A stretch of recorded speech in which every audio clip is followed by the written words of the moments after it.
தந்தை, மகன், தூயாவியாரின் பெயராலே ஆமேன். ஆண்டவர் உங்களோடு இருப்பாராக, உம் ஆன்மாவோடும் இருப்பாராக. தூய யோவான் எழுதிய பரிசுத்த நற்செய்தியிலிருந்து வாசகம். ஆண்டவரே மாட்சி உமக்கே.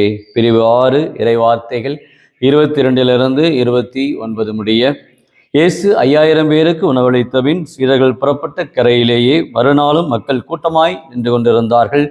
முந்தின நாள் ஒரு படகை தவிர வேறு படகு எதுவும் அங்கு இல்லை என்பதையும், அதில் இயேசுவின் சீடர்கள் மட்டுமே போனார்களே அன்றி இயேசு அவர்களோடு அப்படகில் ஏறவில்லை என்பதையும் அவர்கள் கண்கூடாக பார்த்திருந்தார்கள். அப்போது ஆண்டவர் கடவுளுக்கு நன்றி செலுத்தி கொடுத்த உணவை மக்கள் உண்ட இடத்திற்கு அருகில் திபேரியாவிலிருந்து படகுகள் வந்து சேர்ந்தன. இயேசு அவருடைய சீடரும் அங்கு இல்லை என்பதை கண்ட மக்கள் கூட்டமாய் அப்படகுகளில் ஏறி இயேசுவை தேடி கப்பர்நகூமுக்கு சென்றனர். அங்கு கடற்கரையில் அவர்கள் அவரை கண்டு, ரபி, எப்போது இங்கு வந்தீர் என்று கேட்டார்கள். இயேசு மறுமொழியாக, நீங்கள் அரும் அடையாளங்களை கண்டதால் அல்ல, மாறாக அப்பங்களை வயிறார உண்டதால் தான் என்னை தேடுகிறீர்கள் என உறுதியாக உங்களுக்கு சொல்லுகிறேன். அழிந்து போகும் உணவுக்காக உழைக்க வேண்டாம், நிலை வாழ்வு தரும் அழியாத உணவுக்காகவே உழையுங்கள். அவ்வுணவை மாணவன் உங்களுக்கு கொடுப்பார். ஏனை தந்தையாகிய கடவுள் அவருக்கே தம் அதிகாரத்தை அளித்துள்ளார் என்றார். அவர்கள் அவரை நோக்கி, எங்கள் செயல்கள் கடவுளுக்கு ஏற்றவையாக இருப்பதற்கு நாங்கள் என்ன செய்ய வேண்டும் என்று கேட்டார்கள். இயேசு அவர்களை பார்த்து, கடவுள் அனுப்பியவரை நம்புவதே கடவுளுக்கு ஏற்ற செயல் என்றார். இது வாழ்வு தரும் கிறிஸ்துவின் நற்செய்தி. கிறிஸ்துவே உமக்கு புகழ். இறையேசுவில் பிரியமான சகோதர சகோதரிகளே, பாஸ்கா கால இந்த 3ஆம் வார இந்த திங்கட்கிழமையிலே தாயாம் திருவையானது இத்தாலிய நகரை சார்ந்த புனித ஆக்னஸ் என்ற புனிதரை இன்னைக்கு நினைவு கூறுகின்றது. இப்புனிதை தன்னுடைய வாழ்நாளிலே சிறு வயதிலேயே, ஏறக்குறைய 9 வயதிலேயே கன்னியர் மடத்திலே அவள் வாழ ஆசைப்படுகின்றாள். துறவர அர்ப்பணத்திலே வாழ சிறு வயதிலேயே விரும்புகின்றாள். அப்பொழுது ஒரு தனிப்பட்ட ஒரு அனுமதியை திருத்தந்தையிடமிருந்து பெறுகின்றார்கள். அவருடைய பெற்றோர்கள் பெற்று இந்த மகளை இந்த கன்னியர் மடத்துக்கு அனுப்பி வைக்கின்றார்கள். சிறு வயதிலேயே ஞான காரியங்களிலே, கடவுளுடைய அன்பை பெறுவதிலே, இன்னும் கடவுளுடைய இரக்கத்தை பெறுவதிலேயே தன் வாழ்நாள் முழுமையாய் இந்த நற்கருணையின் மீது மிகுந்த ஒரு பக்தி கொண்டவளாக வாழ்ந்திருக்கிறாள். தன் வாழ்க்கையினுடைய அந்த இறுதி நாட்கள் ஏறக்குறைய ஒரு 5-6 ஆண்டுகள் நற்கருணை மட்டுமே இந்த தாயார் உண்டு கடவுளுடைய ஒரு பிரசன்னத்திலேயே இவர்கள் வாழ்ந்திருக்கின்றார்கள். அந்த அளவுக்கு இறை நம்பிக்கை, இயேசு மீது மிகுந்த ஒரு நம்பிக்கை. இவர்கள் பிடித்தமான ஒரு இறை வார்த்தை, என் மீது விசுவாசம் கொள்பவர் அநேக அற்புதங்களை, என்னை விட அதற்கு மேலாக புதுமைகளையும் அருங்குறைகளையும் ஆற்றுவார்கள் என்று சொன்ன இயேசுடைய அந்த வார்த்தை இந்த புனித ஆக்னஸுடைய வாழ்க்கையிலே அவருடைய உள்ளத்தை தொட்டு இருக்கிறது. அதனால் என்னவோ இவருடைய வாழ்க்கையிலே நிறைய நோயாளிகள், இவருடைய இந்த கன்னியர் மடத்து முன்பாக அநேக நோயாளிகள் கொண்டு வரப்படுவார்கள். தீராத நோய்களோடும், உடல் உள்ள மன உளைச்சலோடும், பாரங்களோடும், கஷ்டங்களோடும் இருக்கிற அந்த நோயாளிகளை இந்த புனித ஆக்னஸ் சுகப்படுத்தியிருக்கின்றாள், குணப்படுத்தியிருக்கின்றாள். அந்த அளவுக்கு இயேசு மீது நம்பிக்கை கொண்டவளாக இதைத்தான் இந்த நற்செய்தியில கூட நாம் பார்க்கின்றோம். இறுதியான வார்த்தை இயேசு அவளை பார்த்து சொல்லுகிறார், கடவுள் அனுப்பியவரை நம்புவதே கடவுளுக்கு ஏற்ற செயல் என்று சொல்லுகின்றார். கடவுளுக்கு அனுப்பியவரை நம்புவதென்றால் உயிர்த்த கிறிஸ்துவை, உயிர்த்த ஆண்டவரை நீங்கள் நம்புங்கள். அதான் இன்றைக்கு நற்செய்தி நூலுக்கு எழுதப்பட்டது.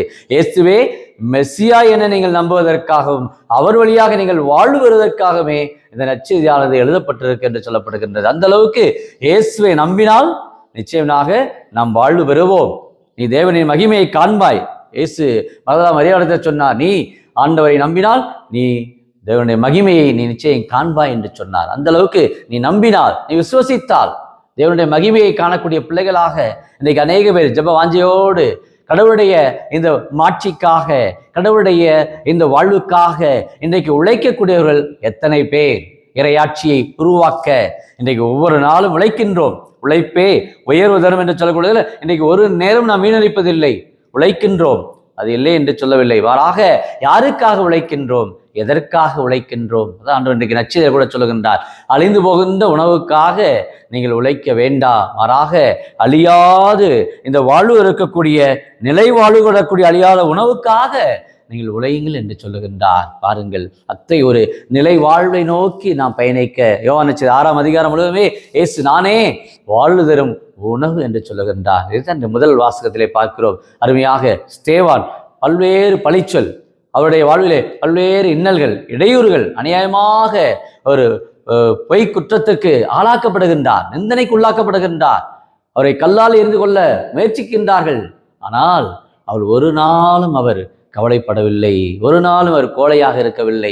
மாறாக தூய ஆவியால் ஏவப்பட்டவராக, அந்த முதல் வாசகத்தை இறுதியிலே பார்க்கிறோம், அவருடைய முகம், ஸ்தேவானுடைய முகம் வானதூதருடைய முகத்தை போல பிரகாசத்தோடு என்னை பார்க்கிறோம். பாருங்கள், கடவுளுடைய அந்த ஒரு பணியாளர், ஆண்டவருடைய நற்செய்தி அறிவிப்பவருடைய பாதங்கள் எத்துணை அழகானவை என்று சொல்வது போல இவருடைய முகம் அப்படி பிரகாசிக்கக்கூடிய அளவிலே, கடவுளை மகிமைப்படுத்தக்கூடிய அளவிலே அது ஸ்தேவானுடைய அந்த வாழ்வு ஒரு சாட்சிய வாழ்வாக, உயிருள்ள வாழ்வாக, கடவுளுடைய நற்செய்தியை பறைசாற்றுவதிலே தூய ஆவியால் நிரப்பப்பட்டவராக வாழ்ந்திருக்கின்றார். அதைத்தான் இன்றைய புனித ஆக்னஸும் தன்னுடைய வாழ்விலே சிறு வயதிலேயே கடவுளுடைய மகிமைப்படுத்துவதும், கடவுளுடைய அன்பிலும், கடவுளுடைய பராமரிப்பிலும் தன் வாழ்நாள் முழுமையாய் கன்னியராக, துறவியாக தன் வாழ்நாளிலே வாழ்ந்திருக்கின்றார்.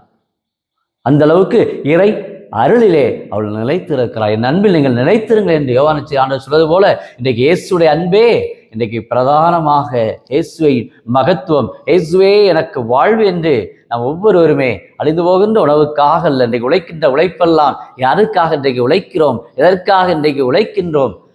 சபையுரையாளர் அருமையாக சொல்கிறது 50ஆம் அதிகாரம் 15ஆம் வசனம், நீ சம்பாதிக்கின்ற பணமே உனக்கு துன்பத்தை வருவிக்கும் என்று சொல்லப்படுகிறது. அந்த அளவுக்கு இன்றைக்கு உழைப்பினால் இன்றைக்கு வாழ்வை, எதிர்காலத்திலே பல துன்பங்களை இன்றைக்கு அடையக்கூடிய அநேக பேர், நிறைவில்லாமல் இருப்பவர்கள் நிறைய பேர், 60 வயதாகலாம் 70 வயதாகலாம், இன்றைக்கு உழைத்து உழைத்து உழைத்து இன்றைக்கு ஓடாய் போயிருக்கிற மக்களிடத்திலே கேள்வியை கேட்கிற பொழுது, உங்களுடைய வாழ்க்கையில் நீங்கள் என்ன பெற்றீர்கள் என்றால் ஒன்றுமில்லை என்றுதான் சொல்லுவார்கள். ஒரு நிறைவு இல்லை, அமைதி இல்லை, சமாதானம் இல்லை என்றுதான் சொல்லுவார்கள். அதான் ஆண்டவர் சொல்றார், அழியாமல் அந்த நிலைவாழ்வு கொடுக்கக்கூடிய அந்த ஒரு வாழ்வுக்கு உங்களுடைய நேரத்தை செலவழியுங்கள். இயேசுடைய அந்த இறையாட்சியை, இயேசுடைய அந்த மகத்துவத்திலே, இயேசுவை மாட்சிப்படுத்துவதிலே உங்கள் ஒவ்வொரு நொடிப்பொழுதும் இருக்கட்டும். அதைத்தான் ஆண்டவர் இன்றைக்கு நம்ம ஒவ்வொருவருக்கு அன்பு செய்தியாக இந்த நாளிலே ஒரு இனிய நாளாக நமக்கு அமைய ஆண்டவர் கொடுக்கின்றார். ஜெபிப்போமாக.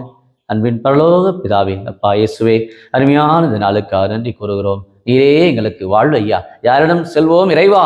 வாழ்வுதரும் வார்த்தைகள் உம்மிடமன்றோ உள்ளன என்று தாயப்பெருமை நோக்கி நிலைவாழ்வு வர வேண்டும் என்று உம்மிடத்தில் அந்த நிலைவாழ்வை நோக்கி வந்தாரே, அதே போல இன்றைக்கு ஜெபிக்கிற ஒவ்வொரு உள்ளங்களிலுமே இந்த நாள் ஒரு இனிய நாளாக, மகிழ்ச்சி நாளாக, உறவின் நாளாக, ஒவ்வொருவருமே உழைக்கின்றவர்களாக, கலாத்தியம் சொல்லுவார், உழைக்காதவன் உண்ணலாகாது என்ற அந்த வார்த்தை உணக உழைப்பே வாழ்வு தரும், உழைப்பே உயர்வு தரும் என்ற நம்பிக்கையிலே இந்த உலக வாழ்வை கடந்து மாறாக அழியாத அந்த நிலை வாழ்வுக்கு எங்களையே நாங்கள் அர்ப்பணிக்க, எங்களையே நாங்கள் கொடுக்க தேவையான கிருபையும் ஆசீர்வாதம். இந்த யூடியூப்ல ஜெபிக்கிற அநேக குடும்பத்தார் இன்றைக்கு போர்கள் நீங்கி, இன்னைக்கு போர்கள் முடிவு வரவும், இன்றைக்கு மக்களிடத்தில் சமாதானம் கிடைக்கவும், உடல் நோய்கள், மன நோய்கள், இன்றைக்கு பிரச்சனைகள், இன்றைக்கு வாழ்விலே நிறைவில்லாதவர்கள் எல்லாருடைய உள்ளங்களிலுமே அமைதியும் சமாதானமும் ஒற்றுமையும் வாழ்வும் நிறைவாய் கொடுத்து இந்த நாள் ஒரு மகிழ்ச்சி நாளாக, உறவின் நாளாக ஒவ்வொருவருக்கும் கொடுக்கும்படி ஸ்தேவான் எவ்வாறு தூய் ஆவியால் நிரப்பப்பட்டு உத்வேகத்தோடு, துணிச்சலோடு,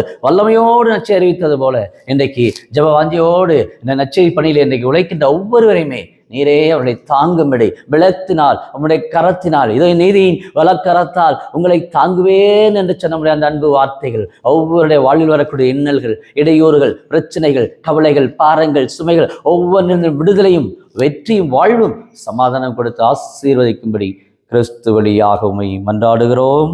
ஆமீன்.